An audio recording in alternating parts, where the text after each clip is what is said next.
Breaking: federal judge just accused Mueller's team of lying. This is not good by Liberty for RWNofficial.com. Almost since the day special counsel Robert Mueller was appointed, it has been pointed out repeatedly by that his almost single-minded objective have been to employ a scorched earth strategy to get President Donald Trump by literally throwing everything at the wall and seeing what sticks.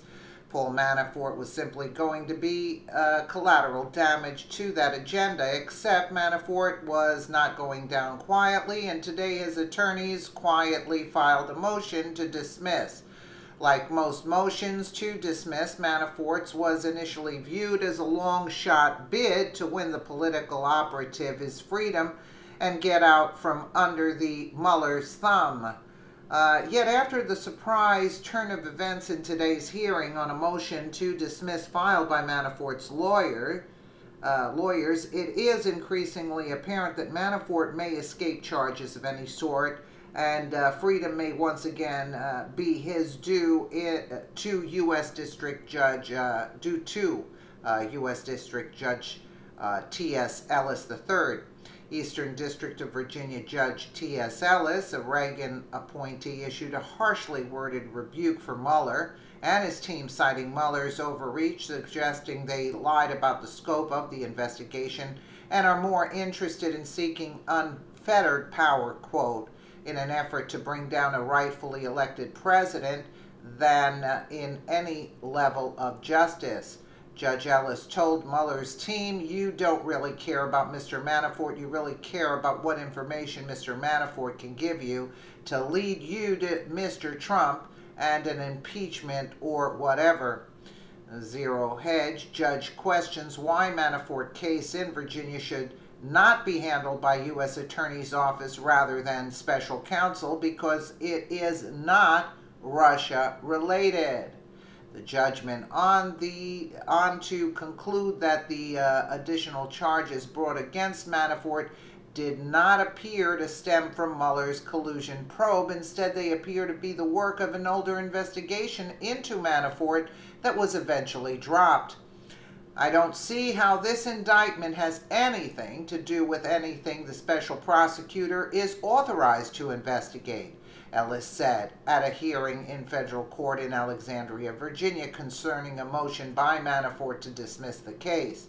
Oh, but Judge Ellis was just getting warmed up. It got better. Judge Ellis continued, also slamming prosecutors, saying it appeared as though they were using the indictment of Manafort in an effort to use it as leverage to pressure him to cooperate against President Trump. Manafort has pleaded not guilty, continuing to maintain his innocence. He disputes Mueller's assertion that he violated U.S. laws when he worked for a decade as a political consultant for pro-Russia groups in Ukraine. Rob Lee here.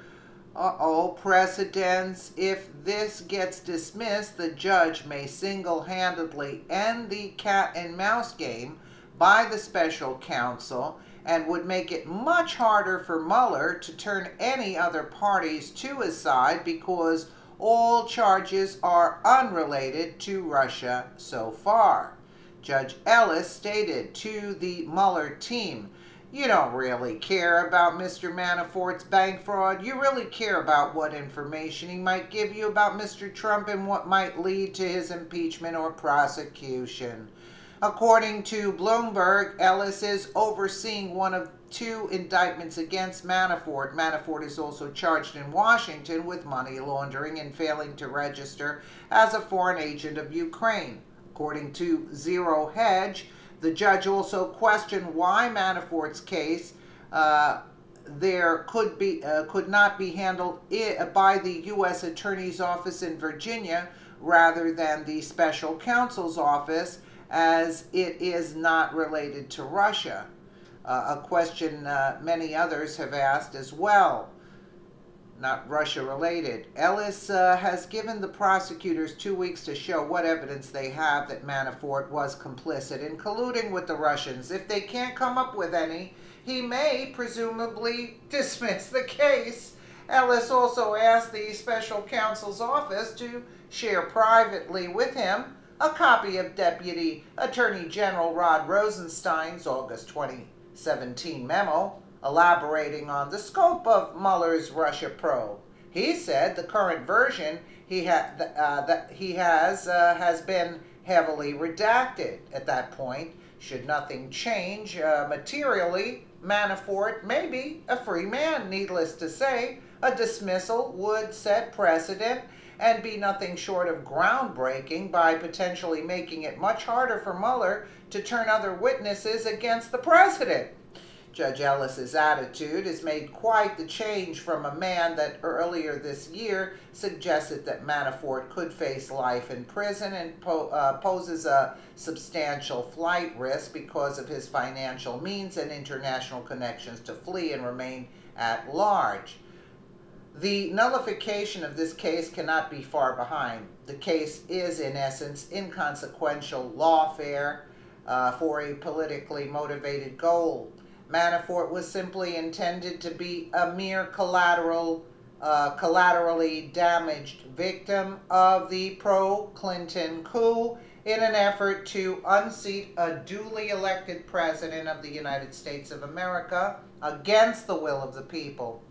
The so-called Justice Department can either straighten up and fly right or resign now.